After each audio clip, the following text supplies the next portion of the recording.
اوس راځو موږ دا بونډري کوو لار کې مثلا دا لار اخلو بی او انټر لیفت کلیک کوو دلته انټر او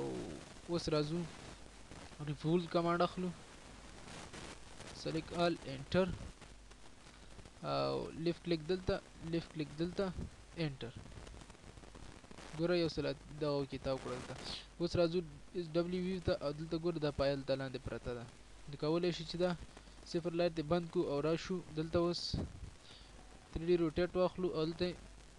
نوي دلته لیفت کلیک نوي کې ودرو ګوره اوس که راشو روټیټ کمانډ ګوره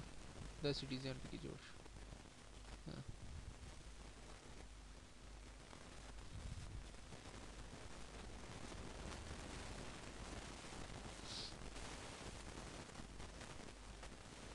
صحیح شو بل ورپسې سلیس وایو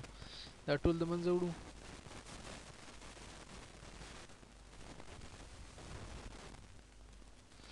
یا دا له منځه نه وړو دې پسې سلیس وایو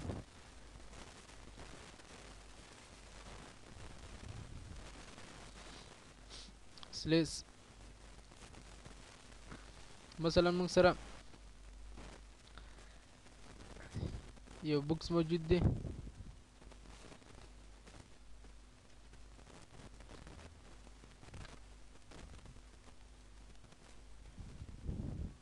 سی انټر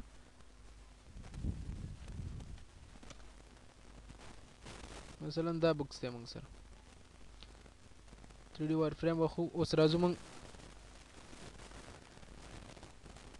سلیس کمانډ اخلو دا سلیکټ کوو انټر او دلته لیفت کلیک او دلته ودرېږو لیفت کلیک ګوره هغه نیمه برخه ترې ورکه شوله صحیح شو که زه چېرته وغواړم هغه برخه دې پاتې شي نو بیا راځم سلیس اخلم سلیکټ آل انټر لیفت کلیک دلته اوس دلته ودرېږم ګوره دا طرف یې ورک شولو نو که بر طرف یې ودرېږي بله طریقه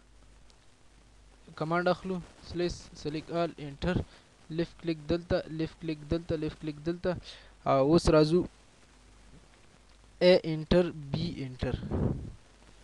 او موو کمانډ سره دا لږ حرکت ورکو ګوره دا دوه برخې شول یو بوکس څنګه شو دوه ځای شول